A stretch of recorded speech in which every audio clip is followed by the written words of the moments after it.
Hey, happy Saturday, everyone. It's CJ. Today is Saturday, February the 26th. I want to welcome everyone for joining in, jumping into this live stream. I promise that I'll do my best to, make it informative, all that kind of good stuff. But I want to give a shout out to those already in the chat room. Ali, thank you for being here. Appreciate all the support. Cannot forget about Hari. Hari's always in our stream, so thank you for that. Alan's always like to tell me, what's up, Rogue fam? Absolutely. So, Alan, appreciate all the love that you give, brother. Same thing with Green Machine. Green Machine's in the house. Mojo Palms, who's always here as well. I mean, I think I could say that about everyone. One person I don't want to. Talon is here, so welcome, Talon. Celeste, also Celeste. Always thank you for all the love and support that you give to Rogue News, to the Gadfly, to my individual channel, all that kind of good stuff. Mojo, I may have already not said hello. And Crypto Cowboy's in the house. Crypto's always throwing some heavyweight around, so welcome, Cowboy. Hope everything is well with you and your family. Sky Queen, cannot forget about Sky Queen. She's always here in the house as well. Just doing a Saturday. Yep, hello from India as well. Alharo, so welcome. I'm glad you're here. Not sure what time it is there, but welcome. But I just, the last few hours, last few days, I've been just capturing so much information, disinformation, and I think it's time to go home, because I think literally, like, the social justice warriors, the woke community now has officially started with the hashtags to support Ukraine, the emojis that are there. So I think it's game over. I think that's all we need to do, is just to take to social media and post about, like, things that are happening. So I think that there's anything to do. Now, this video is also streaming to my public profile that I have. So I know many family and friends have asked about my absence from social media. I took the month of February to try to detox, to get out off of it. And I really encourage everyone to do that occasionally, just completely unplug and get off of it, primarily because, understanding the reasons why, because we know that Facebook primarily uses certain algorithms, and the things that are very controversial, the things that they want to push in front of us in terms of their algorithms, they do that. And they do that to create political divisiveness, to create the divide that's there. And so it was 100% healthy for me. Hobo's in the house. What's up, Hobo? If you guys have not done so yet, do me a favor. Go to Hobo Sermon's YouTube channel. The dude is amazingly talented. His music and his range that he does, and I mean that sincerely, Hobo. I appreciate everything that you do and love your music. I need to do more collaboration and talk to you more about that. So thank you for that. Green Machine obviously enjoys as well, 100%. CJ did his social media detox 2 months ago and found it very healthy. Mac Truck is in the house, so shout out to Mac Truck. So welcome, Mac Truck. CO, yep. Oh yeah, sorry about that. You're just shouting out to Cyber Queen instead of saying hello to everyone else. You're with the Cyber Queen, so I get that. I have the show going in 2 tabs. Hello. Yeah. So wow. So what a great crowd today. So I appreciate that, and I want to take a moment just to kind of rewind, if we could, just because there's so much disinformation, and I get it from an American media perspective, an American mind. I get why it's difficult to understand what is happening with Ukraine. And yes, I guarantee you that most of the people who are tagging support for Ukraine, support for things that are happening there, that you are truly supporting the love and the care for humanity. So I get that. Then that's the right thing to do, is to, we don't want war. We don't want escalation. However, with the media and the spin that's taking place, you have to realize that through this, there's going to be a lot of opportunists. There's going to be a lot of people who are going to start leveraging the crisis that is occurring instead of really focusing in on the humanitarian aspect of this thing. And what we need to work hard right now to do is to prevent this from escalating. We don't want this to begin going on the outskirts of Ukraine. We don't want this to affect Poland, the EU, and to see an escalation with NATO and Russia.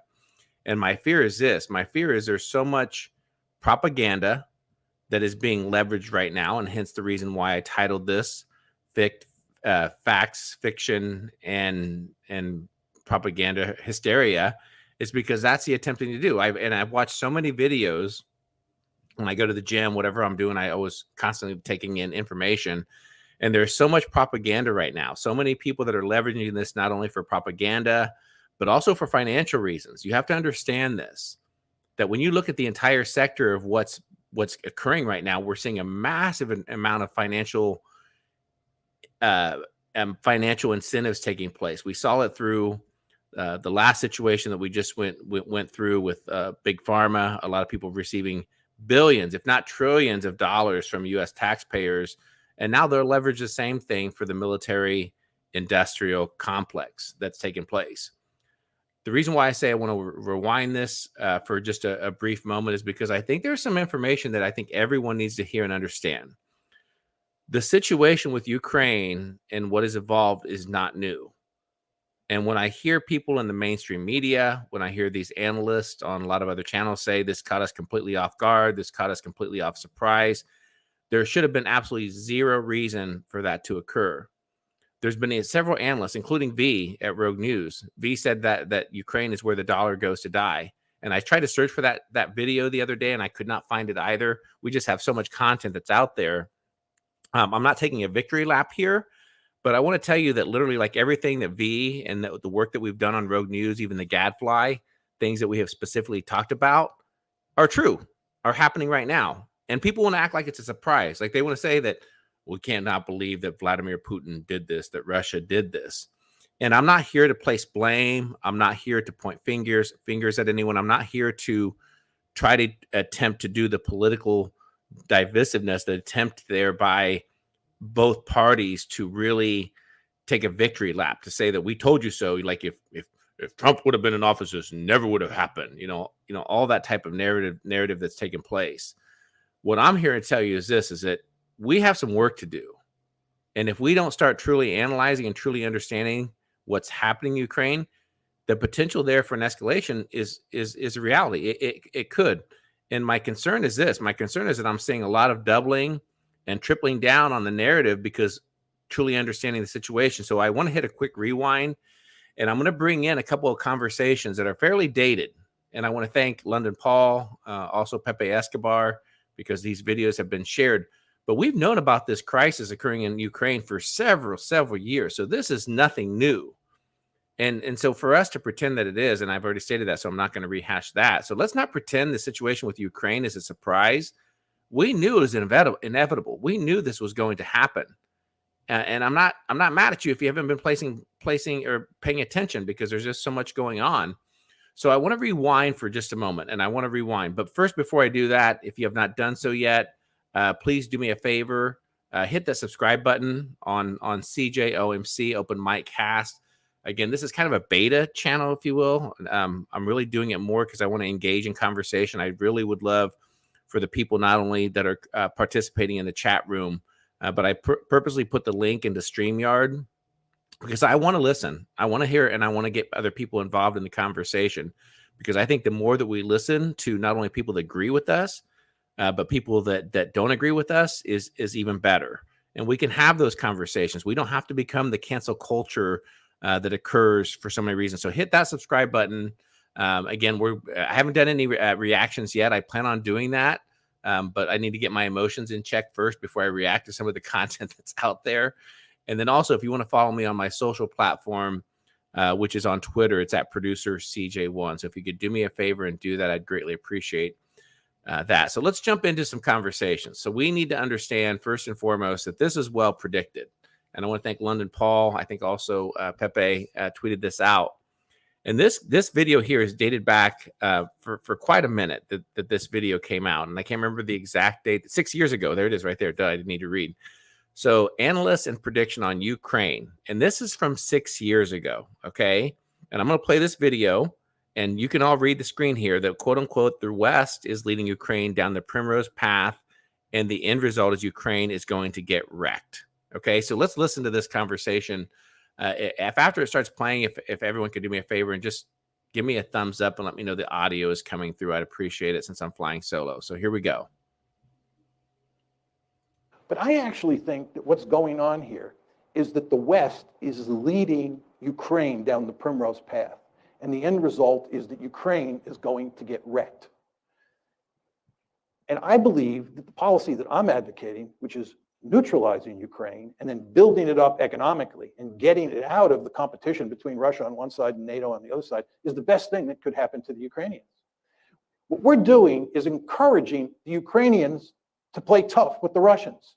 We're encouraging the Ukrainians to think that they will ultimately become part of the West, because we will ultimately defeat Putin and we will ultimately get our way. Time is on our side. And of course, the Ukrainians are playing along with this. And the Ukrainians are almost completely unwilling to compromise with the Russians and instead want to pursue a hardline policy. Well, as I said to you before, if they do that, the end result is that their country is going to be wrecked. And what we're doing is, in effect, encouraging that outcome. I think it would make much more sense for us to work to create a neutral Ukraine. It would be in our interest to bury this crisis as quickly as possible. It certainly would be in Russia's interest to do so. And most importantly, it would be in Ukraine's interest to put an end to the crisis. Thank you.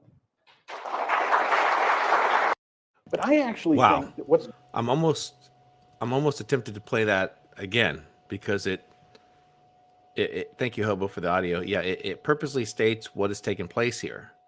And for our listeners, for family and friends who are tuning into this, is that unfortunately Ukraine there's been so many outside influences on Ukraine in attempt for gain, for self-interest is the better word, for self-interest. And it's so unfortunate for the people of Ukraine that this wasn't realized. So the humanitarian toll is real. That, yeah, there's going to be casualty that's going to occur, but I want to assure you that for any analyst that you're listening to on Fox, CNN, MSNBC, all these legacy media channels knew this. But they don't, because they try to leverage it, because we knew that this was going to take place. We knew that NATO, even the United States, the West primarily, and I guarantee you, even Putin was looking at this in terms of hey, you know what, we got to ensure certain things are taking place. But if it could have been realized, like for Ukraine, as far as a true neutral situation, to look at it for economic, financial development, for stability for Ukraine, that it very much could have prospered, and the people there could have benefited, versus understandably so that the people there thought that they were being directed in the right direction, versus these outside influence coming in and promising millions, if not billions of dollars of loans, of weapons, of things that have taken place. So that's one of the conversations. So that's again, that conversation is pretty old. Let me also draw your attention to one of the bigger pictures, and this is understanding Ukraine as part of the expansion and the opportunity that's there by two factions, the East and the West, in terms of influencing Ukraine. And a gentleman that I followed his work for quite a while, a great author, writer, things that he's assessed, is Pepe Escobar. And this conversation is dated back to March 2014 that we talked about that. So let's play this video. Let me make sure I have it in the stream. I do. So here we go. So here's what Pepe had to say in regards to Ukraine. And mind you, this was back in 2014. It took Western media weeks in most cases to get the story correct, because a quote-unquote Russia invaded Georgia, which wasn't the case, and most media have acknowledged that. Now we have the same kind of binary here. It's very different narratives. Pepe, what's your narrative?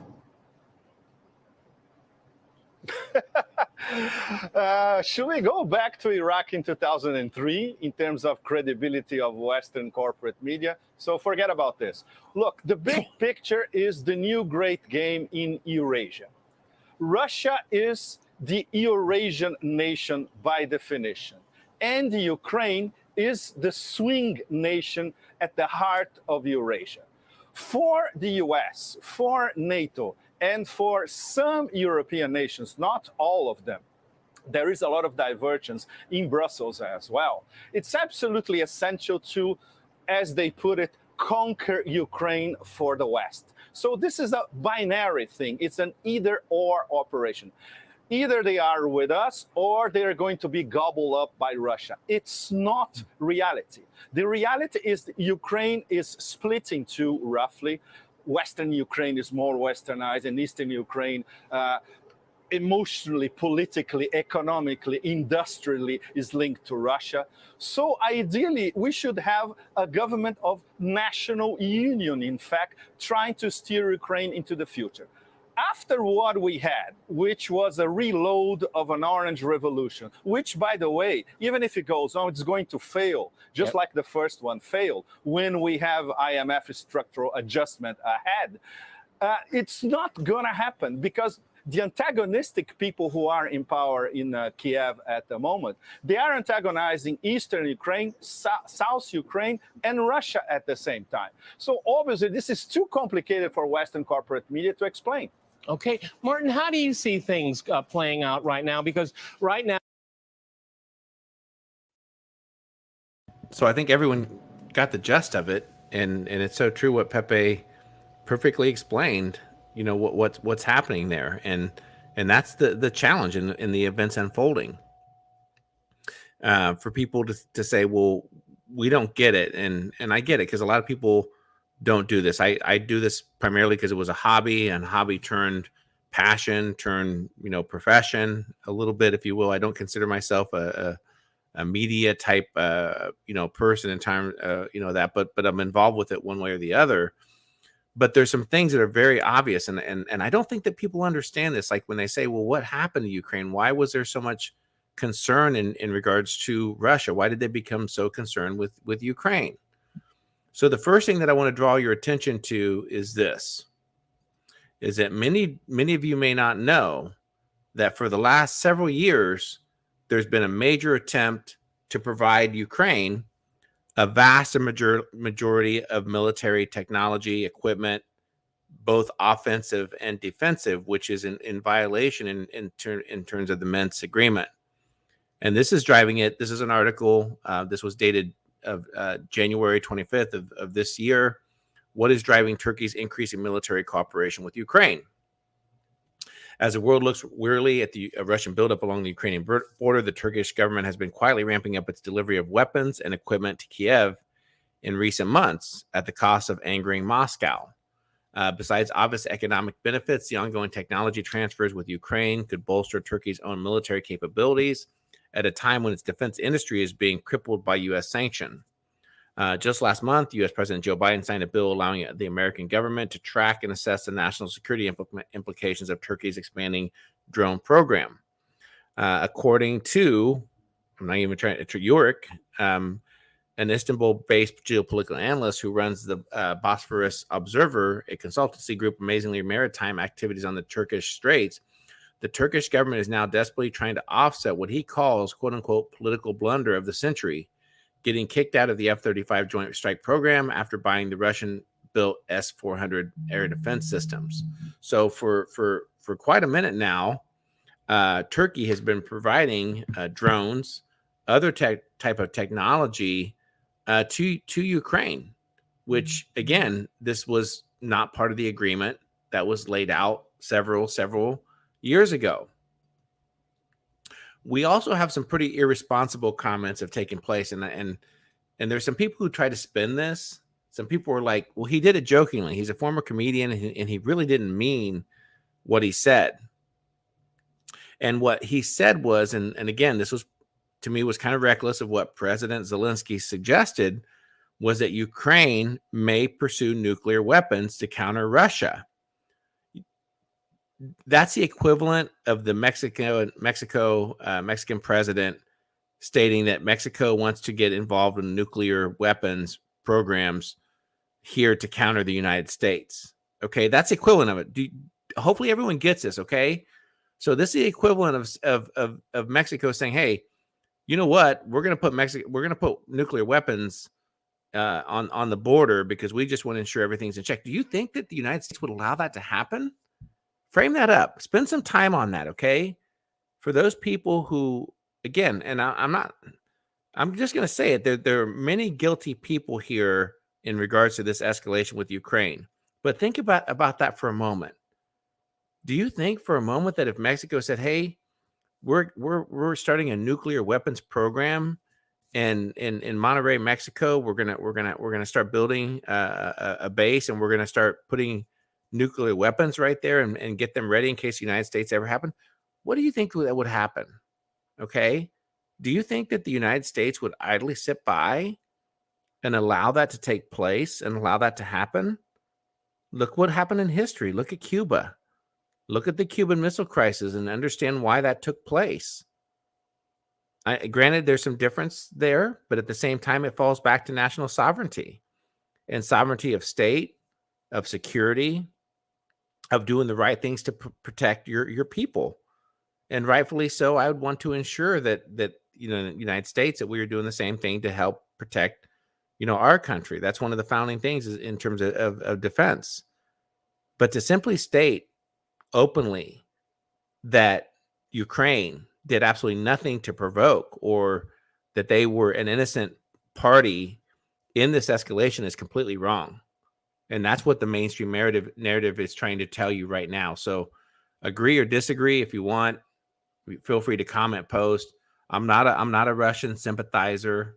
I'm not, people have been quick to say, well, you just want to side with Russia. You want to agree with them. No, this has been broken. This is a lot of things took place here that made this escalate to the point that we're in. And the direction that I'm going with this conversation. So the direction I'm going with this conversation is this. I do not see the actions taking place right now to de-escalate this crisis. I'm seeing it only revamped and pumped up in mainstream narratives.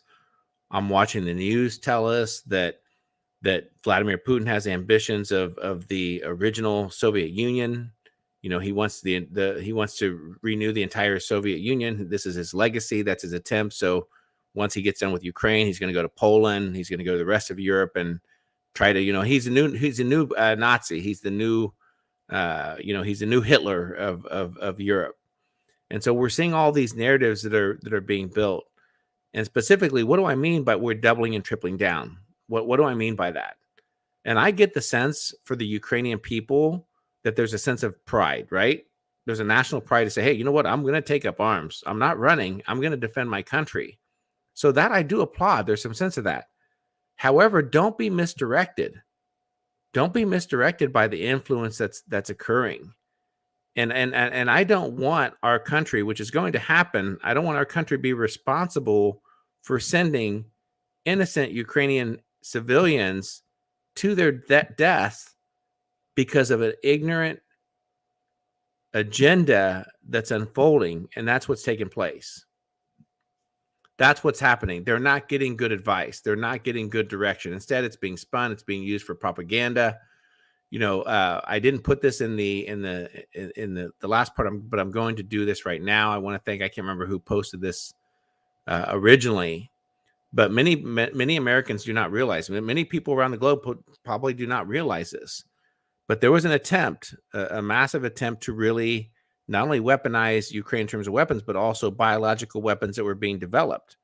There was an attempt to create these programs similar to what the CIA, the DARPA did the exact same thing in China to create these biological weapons labs. And we all know the outcome of that, right? We just spent 2 years going through it. But there was an attempt to do the same thing with Ukraine. There was an attempt to put many biological threats in terms of they call it threat reduction. And what they mean by that is research of actually bringing biological type things there and researching and studying. And I tell you what, I wouldn't feel comfortable if along the Rio Grande that Mexico said, hey, we're putting a biological weapons there because we want to research this. And I don't think the United States would want that either. So I just wanted to draw attention to that. I don't know how many were there. I know there's a lot of speculation that they had 7, 8 different laboratories that are there. But to deny that fact is not right, because it's right there on the embassy sites in terms of their efforts there with biological weapons. The other thing that's occurring is now we're seeing what I mean by doubling and tripling down. We're seeing that instead of de-escalating the situation in Ukraine, we want to enhance it. We want to continue to feed that. And it's very unfortunate that there's many actors involved who are willing to use the Ukrainian people as sacrificial lambs through this war. And how we're going to do that? Because why? The Biden administration wants to give $6.4 billion for Ukraine and their allies. So all we want to do is kind of continue to feed the flame. Let's feed the flames of war. Let's not allow to give peace an opportunity. Why? Because we always have to have that boogeyman. We always have to have that next agenda to greenlight the spending of billions of dollars to give to the military industrial complex for their weapons of mass destruction. Now, do you think this $6.4 billion is going to be spent on humanitarian efforts, of food, of medical supplies? No, it's going to be on weapons. It's going to be on these things. And by the end of the day, by the time that the fascist corporation states of these military industrial complex take their cut, it's going to end up like there's like maybe like $500,000 of weapons that are actually spent there. That's just how it works. This is everything about the corruption that takes place is driven through the United States, not through specifically the United States government, but this is how it works. And everyone that's listening right now to this live stream knows and gets that and understands it. So I don't want to spend a lot of time divulging into the attempts to really get escalate and continue the escalation of this event. Go back to the chat room for just a moment. If you have any questions or anything you want to post in regards to it. So Raven 6 just posted in here, Ukraine just gave away 10,000 AK-47s. What could go wrong? Yeah, no different than Afghanistan, right? Like no different than we didn't have time to get those weapons and everything out. So great point, Raven 6. I appreciate that. Let's continue the conversation. Let's keep it going. All right. Okay, so the next point that I want to draw again, just in regards to the doubling and the tripling down, and not sure where he's getting his direction from, but I want to turn my attention to what exactly is being said in regards to the continuation by Zelensky of this event. So let's give this a quick listen.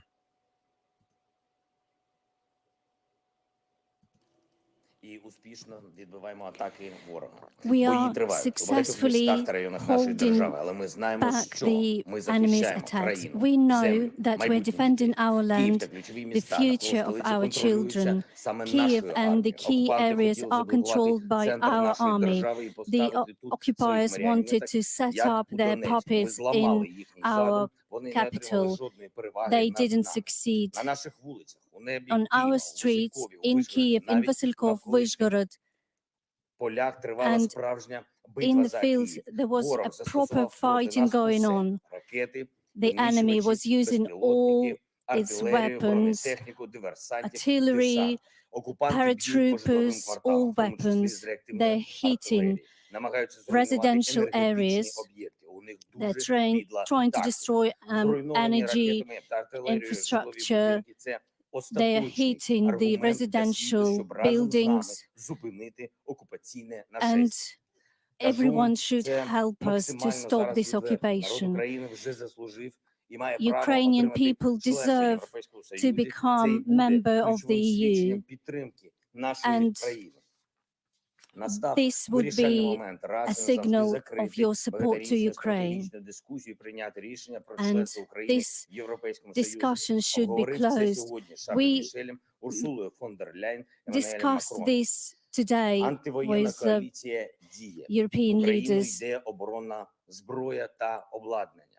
All the equipment and defense military help is coming to Ukraine, and work is going on disconnecting Russia from SWIFT. I hope Hungary will have force to support this decision. In every our place, city, town, Uman, Kherson, Odessa, Donbass, Kharkiv, Chernihiv, Sumy, everywhere where enemy is killing our people, our armed forces are doing everything they can to destroy the enemy. And those cities and towns that are being attacked from the air are holding up. Well done. If you can destroy the occupiers, please do it. Everyone who can come back to Ukraine, please come back to defend Ukraine. And after that, we will have a lot of work to do to rebuild our Ukraine. Everyone who can defend Ukraine abroad, please do it. Do it directly in a united way. Every friend of Ukraine who wants to join Ukraine in defending the country, please come over. We will give you weapons. It will be announced soon, very shortly, how this can be done. Everyone who is defending Ukraine is a hero. Skakun Vitaly Volodymyrovich, the sapper who blew up the bridge. I'm sorry, I can't. I just can't continue that video because I think there's just a lot of irresponsibility there to arm a civilian population like that. I can't remember which live stream that I was listening to. There was a great conversation in regards to the events unfolding, but it kind of really resonated with me, and it might have been on what channel was it I was listening to? I'll remember it later on. But they had an analyst who said, like, do you not understand, like, what's like think about this for one moment, okay? If there was a true attempt to go in and absolutely decimate and conquer Ukraine and the people, do you think that there would be any type of communication, comms, energy, technology capable of doing that? And what this analyst compared this to was the situation in Iraq. And the situation in Iraq was one of the first things that we did was we took out a lot of their energy, their electric power grids. We took out their communication, their satellites, their infrastructure, their internet. We completely shut that down altogether. So contrast that for just a moment when you're seeing so many videos, so much information that's coming out of the Ukraine. Do you think that if an enemy was going for the jugular, that they wouldn't wipe out power plants, that they wouldn't shut down the internet? Everyone's threatening right now and saying, well, you know, Russia has all this hacking capabilities. Okay, well, how are these videos getting out? If that's the case, why wouldn't that be shut down? Because we're not being told regarding the truth regarding this. It's very unfortunate that we landed in this situation with this type of military escalation. It totally could have been prevented. Absolutely total. And the thing to my absolute disgust is that nobody is bringing any of the appropriate tables to the conversation because it's so misguided right now. It's become so political. It's become such self-serving propaganda, you know, like the story with the guy on the bridge. And why do they do this? Because they do it to bring it upon the Ukrainian people. Hopefully people get that. They're bringing these stories forth of, like the lady with her face, it was all blown up. They do this for propaganda. They do it to get people to say, hey, look, I'm going to go get my weapon. Where's my AK-47? Where's this so that I can go out and hunt the Russians in the streets? And that's not how warfare works. That's not the situation. It's very reckless. It's so reckless to be advocating for that. What should be advocating right now for is for Ukraine and Russia to come to the tables and have these firm discussions outside of Western influence. Instead of NATO, instead of the Brits, instead of the United States, and making these open promises of these billions of dollars. And by the way, his self-worth, in case you didn't know, his self-worth of how much millions of dollars he's worth has just doubled and tripled. So Zelensky is not an innocent person through this, okay? But he's using the propaganda, the same thing that the media is stating in regards to the situation. There was an attempt. There was a small attempt. I'm going to add this to the stream. there was an attempt for just a moment to come to the table and have conversations. So at one point, they had talked about not specifically escalating this, that there was going to be a real attempt to bring the tables to have this discussion. But here's some more of the propaganda, and we don't know what's fact from fiction through this, but this is more that Putin humiliated as Ukraine boasts 3,500 killed out of 200 captured out of this. So how did that take place whenever this isn't a limited ground assault? For the most part, this has been strategic. So how did that happen? Where are the 3,500 Russians? And they're doing this because they want to encourage the Ukrainian people to say, we can do this. We are winning. Let's go out there and let's go get killed because that's what we want. But to the Ukrainian people, you're becoming a sacrificial lamb.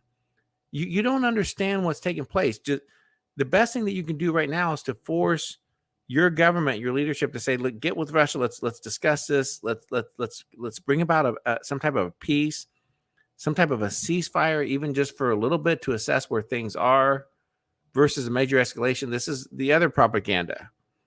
Hero Ukrainian soldier blows himself up to destroy a bridge, to build on the emotional side, to get other people to do the same thing. That, you know what, go sacrifice yourself, because you know what, we want to support the things and all this. And I don't know whether this is true or not. That's completely speculation to me. But when I read this and how it's promoted through all media, through CNN, Fox News, all the major outlets, I like, look at this guy. This to me is like a Hollywood production of what they're trying to build to get to resonate on the raw emotions of emotional people. This is another one. This one just blows my mind. This is a tweet apparently sent out that I want to thank my friend, President Erdogan, who supports me, and who he blocked the passage of warships from the Black Sea. And what it came out to happen is it was completely untrue. That Turkey came out and denied the whole thing. They're like, we didn't close any of the Black Sea access from Russia. This is a complete lie. We did not do that. So there's so many attempts, and it's just so darn unfortunate that this has taken place. And the real danger is this. Now that people are understanding that there's a potential that there's not a back down. There's not a back down from NATO, from the Western Alliance, which is primarily US and UK, right? Let's not mince words here. We're starting to see other people willing to get involved in the battle ahead. So now we have the Chechens saying, hey, you know what? We're ready, Russia. You let us know. NATO comes to your doorstep. We got 10,000 troops at your disposal, and we're ready to go. We're ready to fire away. I cannot state enough how this is reaching the point of no return. And I would say within 3 to 5 days, we will be at that brink of point of no return. It's so unfortunate. But there could be a quick resolution to this, and that would be for immediate ceasefire to get Russia, Ukraine together to say, hey, look, you know what, we're not going to be joining NATO. We're gonna allow the original Minsk agreement to take place, but that's not going to happen, because there's so many right now, some self-opportunist people who were looking at this from a situation of self-interest. And it's very unfortunate for the people of Ukraine. It's so sad. That if they're going to continue this and it's an escalation where there's a NATO member who steps in militarily and Putin has to take action, he's going to. So I'm not going to pretend that I have all the answer to this. I don't. I don't have the answers. But what I can tell you this is that there's so much disinformation and propaganda that's taking place right now that's really, unfortunately, winning the hearts and minds of people because of the disinformation. And we've seen this played out so many times before. In my closing comments that I have of this stream, if anyone else wants to post or join the stream, I have the link in the description of YouTube. Let me see here. Do not believe the video. Believe every video you see. I do not believe. That's so important. Do not believe everything that you see in the videos that are taking place. Your old one doesn't matter. You shoot, you die. That's correct. Yes, Russia doesn't care. If you shoot at them, they're going to fire back. I think it's also to prevail upon the world for help. Yes, that's definitely an attempt to do that. Revolutionary bliss. If those people do not think Palpatine could every single one of them now, well, he will poke. Yeah, absolutely correct. So Green Machine, I feel for you, CJ, praying for cooler heads and better aspects of war. You're like, listen, like, I'm going to personalize this just for a minute, okay? I picked up my son for college. He came home from college. He's getting ready to go on spring break. He's going to be gone for a week. And I'll be damned if I'm going to go 2 weeks without seeing my son because he's going to be gone on spring break. So this would have been 1 week that I didn't see him, and the next week's going to be gone. So I'm like, you're going to come home and spend some time with family, right? Some quality time with family. And my son came, you know, the first thing he said is like, Dad, do you think that I'm gonna have to go to war, that I'm gonna have to go fight? Do you think I'm gonna be part of the draft? And I'm like, where'd you hear that from? But people are talking about this because you have the mainstream legacy media who's saying that this is World War III, that Putin's not going to stop, that Putin's goals are to restore the original Soviet Union. He's not going to stop at Ukraine. He's going to move on to Poland. He's going to march through the rest of the EU. This is very reckless. It really became personal when I had, you know, people asking specifically, you know, regarding what's taken place. So that's why I think it was important to do this live stream and talk about this, is that hopefully this resonates and this connects with enough people that if you can like and share this, because we're getting really close. We're at the point of no return. And I see so many people who are just escalating fear, the hysteria in regards to the war. The media is going to use it to keep people constantly focused on the news, and increases their ad revenue and everything that takes place. It looks like here, oh snap, China just announced naval exercises in the South China Sea, which was to be expected, right? If this is going to become a world war escalation, there's going to be need to be more than one. And that's China just saying, hey, listen, like, just be prepared. If you start focusing on one isolated area and divulging and involving into, there's other potential escalations that are going to occur. And that's the sad part that's doing. So to my friends in the Americas, putting a hashtag, putting an emoji that I support Ukraine and all that is not going to help. It's not. It's not. It's just what should be taking place right now is getting legislatures and getting people to understand that we don't want this war. We don't want this world war potentially for happening. And I'm not saying that it is. Don't get me wrong. I'm not saying it is. But if we continue doubling and tripling down, and that's what we're witnessing right now, we're witnessing that by sending funds, to sending weapons. All we're doing is fueling the flames of this escalation. And that's not what we want. We need a time to reel this back in, to get people to understand. And how we do that is by trying to every attempt to educate people in regards to the struggle, in regards to the dynamics occur. Hopefully I did this through this video. And my closing comment is this, and I hope everyone goes back and they rewind to see. And I hate to even bring this up because it's going to seem like I'm patting myself in the back, but I'm not. I'm stating this for a very specific reason. When you look back through this video, I want to ask yourselves, and when you watch your TV, your Fox News, your CNN, your MSNBC, how much time did I spend in the past 45 minutes talking about Democratic and Republican, about the political divisiveness that occurs in our country and people using it for political gain? And it's a shame that people are. I get it. I understand why people are, but it's absolutely the wrong message. And we should not be doing that at this time, okay? So we should not. Are there people that are responsible for this? Absolutely. But now is the time, if more than ever, to focus on solutions and how to prevent the escalation and the prevention and the endless need of loss of life for occurring in Ukraine. That's my comments. That's that's it. I've got things to do today. I'll continue navigating. I appreciate all the comments. Thank you all for joining the stream. I can't thank you enough. I appreciate it. So do me a favor again, if you have not done so, jump over, hit that subscribe button over on my individual YouTube channel, which is CJOMC. The OMC stands for Open Mic Cast, because the goal is to publish a StreamYard link for people to join in and to add, conversation to it. But there's going to be I'm going to start doing some reactions, because I have no choice. I see so much disinformation that's taken place in regards to the news. So I'm going to start calling those people out.